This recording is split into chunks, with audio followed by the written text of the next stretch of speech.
Sweden में होने वाली कुरान पाक की बेहुरमती के खिलाफ आज मुल्क भर में यौम तक़दीस कुरान मनाया जा रहा है। वज़ीर-ए-आज़म शहबाज शरीफ की कॉल पर आज नमाज जुमा के बाद मुल्क के मुख्तलिफ शहरों में बड़े बड़े इज्तिमाअत मुनक्कद हुए, जिसमें स्वीडन की तरफ से इस इक़दाम की मज़म्मत की गई। मुज़ाहिरीन का कहना था कि आइंदा के लिए ऐसा ठोस लाए अमल मुरतब किया जाए कि दोबारा ऐसी कोई हरकत ना हो सके।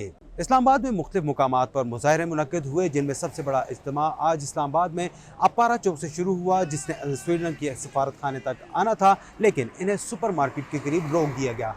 यौम तक़दीस कुरान पर आज इस्लामाबाद में मुख्तलिफ सियासी व मजहबी जमातों की तरफ से स्वीडन के सफारत खाने पहुँचने की कॉल दी गई थी, लेकिन इस्लामाबाद पुलिस ने इस हवाले से सख्त तरीन सिक्योरिटी इंतजाम किए थे और ज़्यादातर मुज़ाहिरीन को सुपर मार्केट के करीब रोक लिया गया।